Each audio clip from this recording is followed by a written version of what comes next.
Most busy men over 40 are wasting their time with bullshit workout splits that deliver no results and take up way too much time. There's one workout split guaranteed to produce maximum results in minimal time, and it's exactly what you need for efficient, real-world results. If you're new to the channel, my name's Rio, and I specialize in helping busy men over 40 transform their bodies with minimal time investment. Over the last 7 years, I've transformed my physique from this to this, and I've helped many other men achieve the same transformation using my minimalist training approach. In this video, I'm gonna walk you through what this workout split is, why it works, and how to set it up for yourself so you can start maximizing your results without wasting hours in the gym every week. So the workout split that we're gonna be talking about is full body twice a week. And you might be wondering, Rio, how is it possible to build muscle working out just twice a week? Well, I'm glad you asked. That's what I'm gonna explain to you right now. And so fundamentally, the most important thing to understand about workout splits is that they're just how you organize your training. They're just how you split up your exercises and sets in a way that makes sense. It's not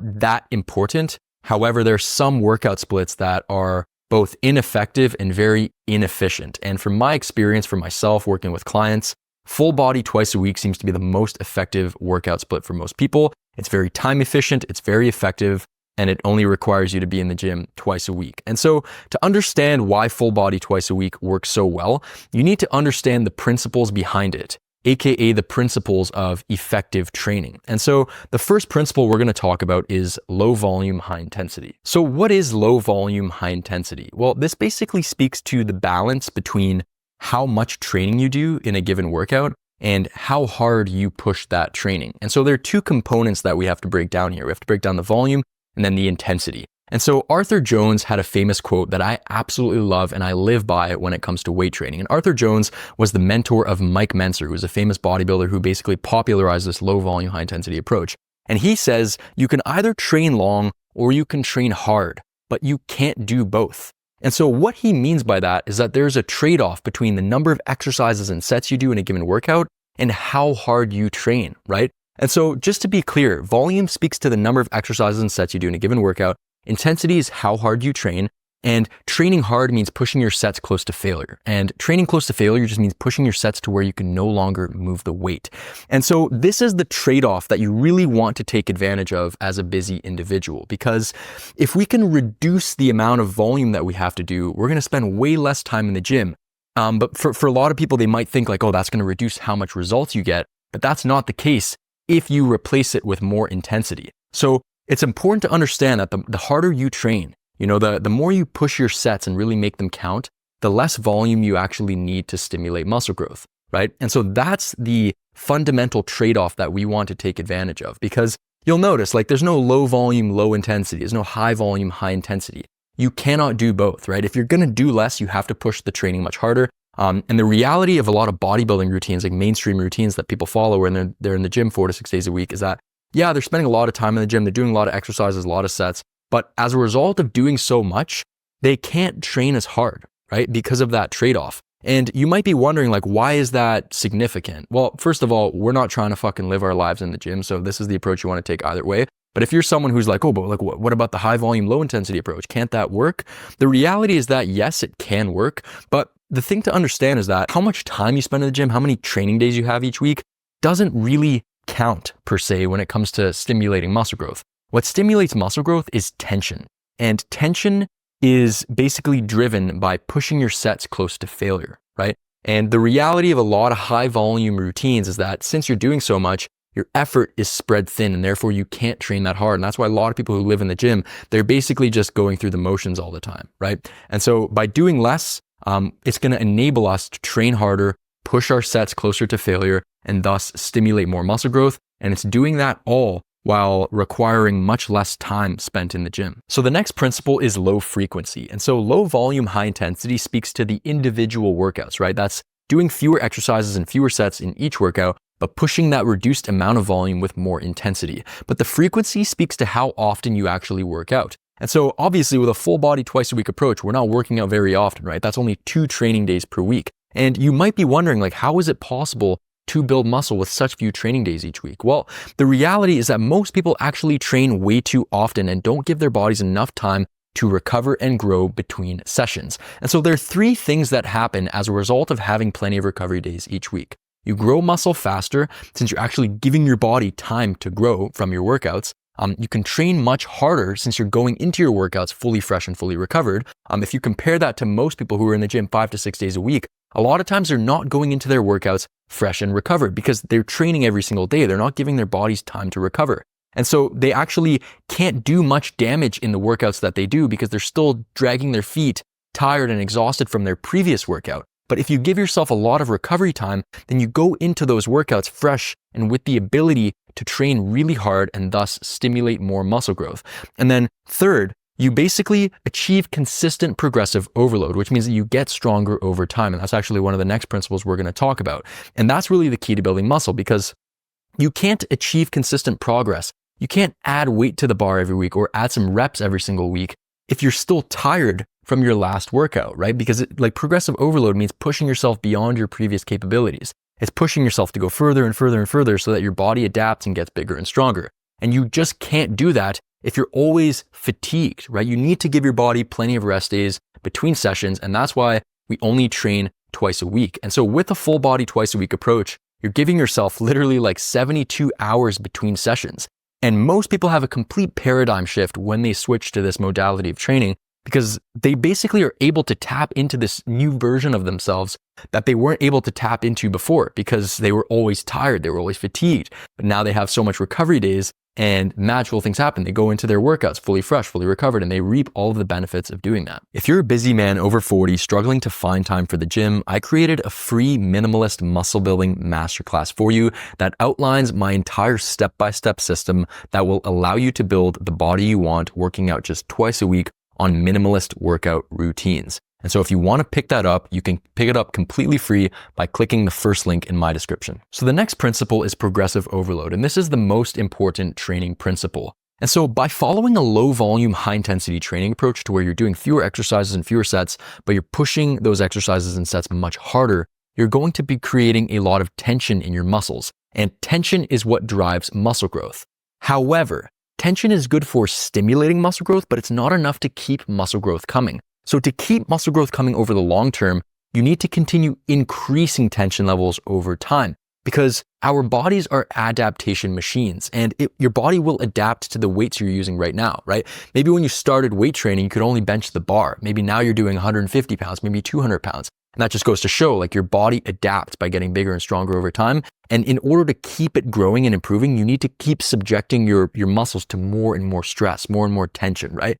And the best way to do that is by progressively overloading your exercises. And all progressive overload means is adding weight and or reps over time. It just means getting stronger over time, right? And this is really the key to continuous long-term muscle growth. And a lack of understanding this is why most people spin their wheels continuously, right? A lot of people think it's about how much time they spend in the gym. I got to be in the gym 5-6 days a week, got to do 10 to 20 sets per muscle group, but they tend to neglect the most important rule of training, which is that if in a year's time, you're still lifting the same weights that you're lifting now, it's very unlikely that you would have built any muscle mass, right? And so this is really the most important training principle.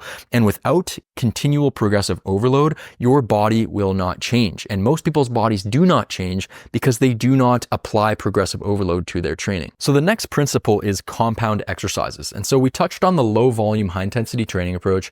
We touched on low frequency and why it's important to have plenty of recovery days between sessions. We covered the importance of progressive overload for continuous muscle growth over time. And now we're going to talk about why compound exercises are the most effective exercises and why you should place most of your time and your focus on them if you want to get really good results in a time-efficient manner. And so compound exercises are movements that work multiple joints and muscle groups. So some good examples include squats, bench presses, deadlifts, overhead presses, weighted chin-ups, rows, and dips, whereas isolation exercises are exercises that work a single joint and muscle group, right? Examples include bicep curls, calf raises, neck curls, etc., right? And so the reason why you want to focus on compound exercises is for 3 reasons. They work the most amount of muscle in your body, they're the easiest to progressively overload, and you can load them the heaviest. And so most people focus way too much on isolation exercises and completely neglect compound movements. And the reason being is because, I'll be honest, compound exercises are kind of a bitch. They're very difficult, they're very strenuous, but they're also the most effective. Whereas isolation exercises, they're relatively easy, right? You know, you're doing bicep curls, calf raises, like that shit is really not that difficult. And that's why most people focus on it, right? They neglect the hard shit. But this is really where you want to put most of your time and energy if you want to get really good results and do it in a time efficient manner. So now that we covered the core principles behind full body twice a week training, we're going to talk about the 6 steps to setting up a full body twice a week split for yourself. And so we're going to start off with the workout structure itself. And so you're going to want to do 3 compound exercises and 2 to 3 isolation exercises per workout. And so there are 2 different versions of full body twice a week that I like to prescribe to my clients. And the first one is the beginner split. And so the beginner split is simply where you do the same set of exercises on both training days. And so the reason why you want to do the same exercises on both days if you're a beginner is because when you're a beginner, you need the extra practice. You're not neuromuscularly efficient in the exercises that you're doing, which basically just means that you don't know how to use your muscles, right? That's why you hear beginners often complaining about not being able to feel their muscles while they train, right? They're like, I can't feel my chest on the bench press. I don't feel my legs working on the squat. That's because they're not neuromuscularly efficient yet. And they're also not at a point in their training where they're lifting heavy enough weights for their recovery to be significantly taxed as a result of hitting the movements twice a week, right? And so to combat that, you want to basically hit the exercises twice a week instead of once. And so that's basically what the advanced split is. And by advanced, I just mean anything that's beyond this beginner stage, right? The beginner stage is usually the first 6 months or so of training. Once you're beyond the first 6 months, you can basically switch over to the more advanced split, which is basically the same thing, except that you do a different set of exercises on each day. Step 2 is to pick the right exercises for you. And so there's a saying that I have lived by since I discovered proper training. And it goes, the key to building a great physique is to pick a handful of big compound exercises that work well for you, that you can train intensely, that cover a lot of musculature in your body, that you're going to devote yourself to mastering and getting as strong as possible at over time. That is like the compass that should drive everything when it comes to your weight training, right? That is the key to building a great physique. I cannot stress that enough. And so the question then becomes like, what exercises should you pick, right? I have a framework called the Core 5, right? And so what that basically means is that, like I said, the key is to have a handful of lifts that you're going to master and get really, really strong at over time. I call those your Core 5 or your Core 6, right?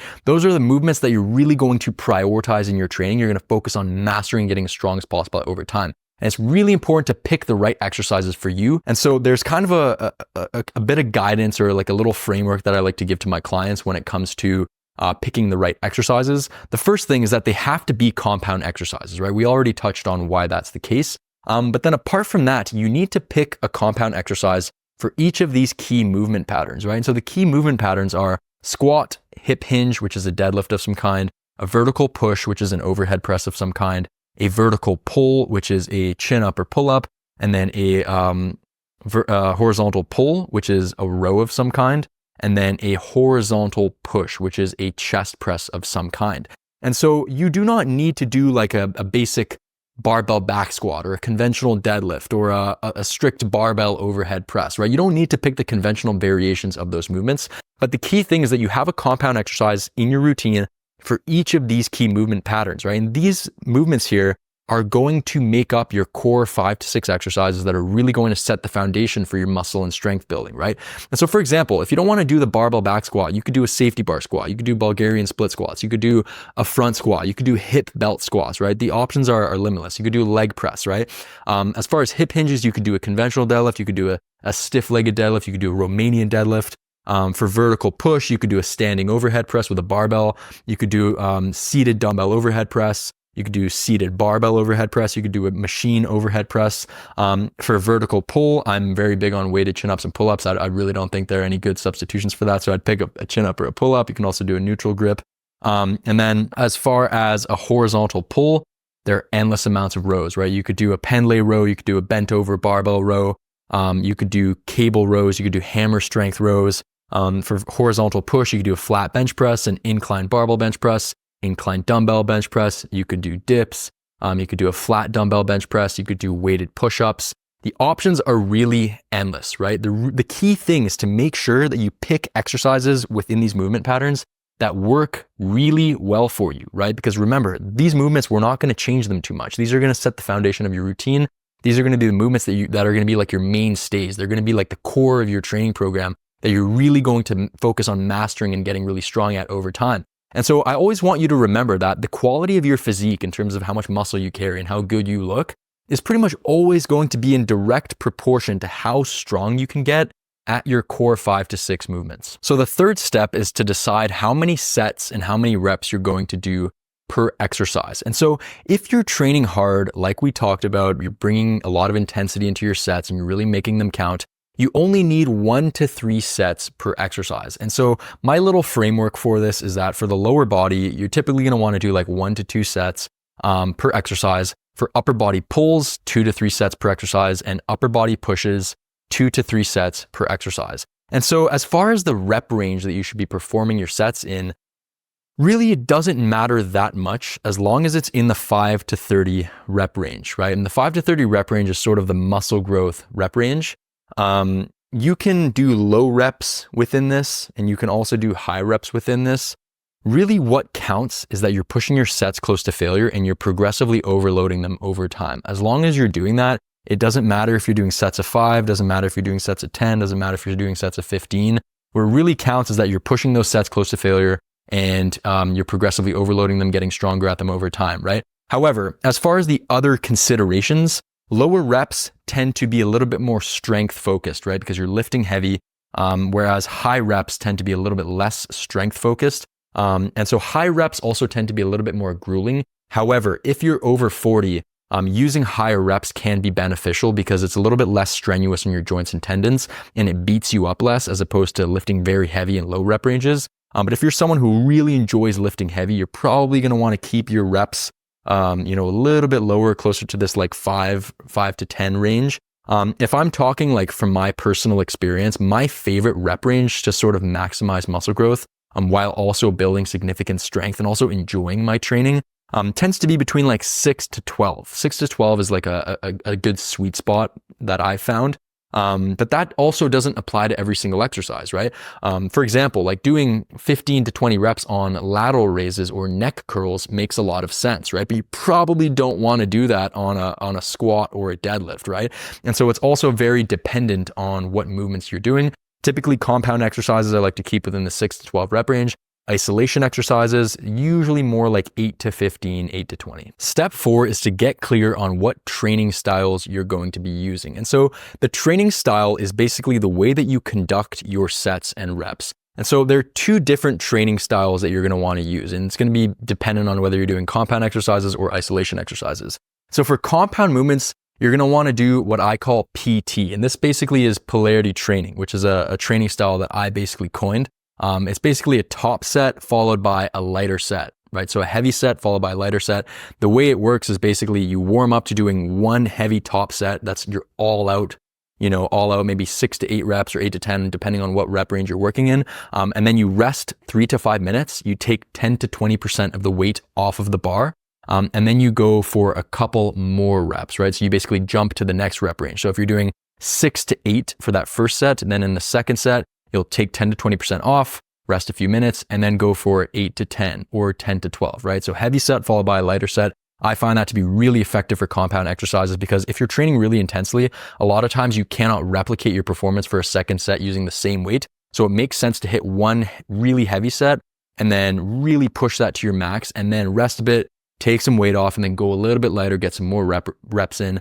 It's also very effective from a psychological standpoint because you only have one really, really difficult set to get through, and then you can take some weight off and go a little bit lighter, right? So I really enjoy this training style for especially the compound movements. And then for isolation exercises, I like to do simple straight sets across, right? And so straight sets just means you're basically using the same weight throughout every single set. So step 5 is to get clear on how long you're going to rest between sets of exercises in your workout. And so as a general rule of thumb, for compound exercises, you're going to want to rest 3 to 4 minutes between sets. And for isolation exercises, you're only going to need 1 to 2 minutes between sets. And so this is a rough guideline. This is generally how long you're going to want to rest between compounds and isolations. But the main thing to keep in mind is that you just want to rest long enough so that you can replicate the same level of intensity, right? So a lot of people, they think by, pushing as much training as possible into a very condensed time period that they're actually going to build more muscle and that's more effective. But the truth is, if you're going to hit a set of an exercise and then try and replicate it like 30 seconds after, maybe it's like squats or bench presses, the reality is that second set is going to be a shit set. It's going to be junk, right? Because you didn't give your body enough time to recover between the sets to reach the point where it could then produce that same level of force and therefore stimulate as much muscle growth, right? So it's better to actually do less and take more rest time between sets than to try and like squeeze as much as possible into the time that you're training, right? I'd rather you do 2 high quality sets where you rest a long period of time between the sets than to do like 5 and try and fit that into like, 30-second rest periods, right? Especially if you're doing, you can't be doing that on big compound exercises. It's just not going to work. Whereas isolation exercises, they're not quite as taxing. So generally speaking, you're going to be ready to get into your next set after about 1 to 2 minutes. Step 6 is to install an effective progression system into your workout program. And so this is what most people actually lack in their training. And so if you remember from earlier, we talked about how progressive overload is really the key to building muscle over time, right? The thing is that most people don't have a progression system in place to facilitate that progressive overload, right? And that's basically what this progression, these progression methods are going to handle, right? And so there are 2 progression methods that I like to prescribe to my clients. The first one is called the double progression method. And so the double progression method is very simple. It's basically where you work within a rep range on your sets, right? Maybe it's 6 to 8, 8 to 10, 10 to 12, and you use a given weight, right? Maybe let's say you're doing 200 pounds for sets of 6 to 8 reps. What you'll do is in that first workout, you'll go for 6, right? That's the bottom of the rep range. And then in the workout after that, you'll try and get 7. And then in the workout after that, you'll try and get 8. And once you hit 8, you hit the top end of the rep range. And it's at that point where you will add a little bit of weight, usually around 5 pounds. And then in the workout after that, after you've added that weight, you will then drop to the bottom of the rep range and then work your way back up again over time. So you're constantly progressing in either reps or weight. And the reason why the double progression method is really effective is because once you're beyond that beginner stage of training where strength gains are quite quick, it makes more sense to focus on adding like 1 rep at a time. And then once you're ready, adding a little bit of weight as opposed to just continuously adding weight to the bar every single week, right? And so that's why the double progression method is really effective. Don't get me wrong. When I'm saying like in that first workout, you're going to 6 and then the next one, you're going to 7 and then one after that, you're going to get 8. It doesn't always work like that, right? So don't get too emotionally attached to that rate of progress. The point is that you're just going to stick in that rep range. And then once you hit that top end of the rep range, you're going to add a little bit of weight, right? Sometimes it might take you a couple weeks to add a rep to one of your sets, or it might take you, a month to add 5 pounds to one of your exercises, right? That's completely fine. As long as you just keep following this and you remain patient, right?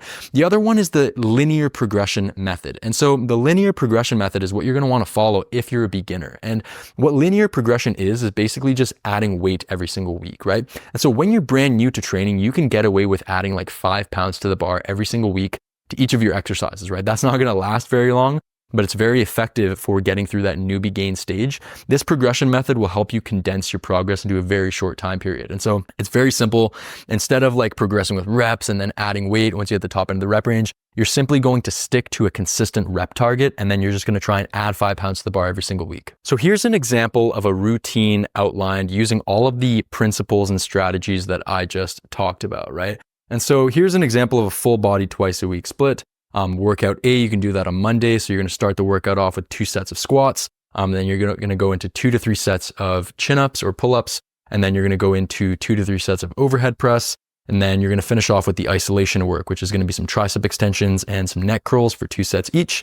Then you're going to rest up until Thursday. You can even rest up until Friday if you want. And that's when you're going to do your workout B, which is going to be bench press for 2 to 3 sets or some other chest press. Remember that you can basically, you can pick the core movements that work best for you, right? This is just an example. Then Romanian deadlifts for 2 sets, rows for 2 to 3 sets, lateral raises and bicep curls to finish off the workout for 2 sets each. And so I want to highlight a couple things here, which is that if you want to condense these workouts down even more because you have even less time to train, these are already designed to maximize your efficiency and make sure that you're getting in and out of the gym quickly, not spending very much time in the gym each week.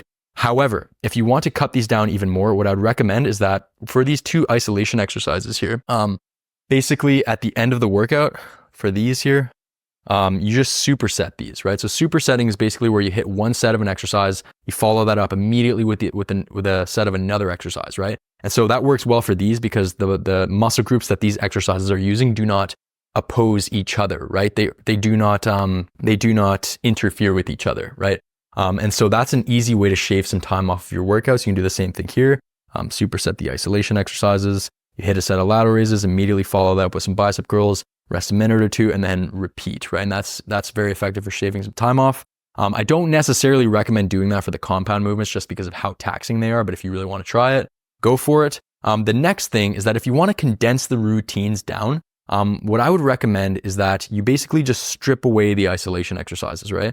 And so I call these super condensed routines, and they're extremely effective, right? Because remember, compound exercises are really where you want to place most of your focus and energy.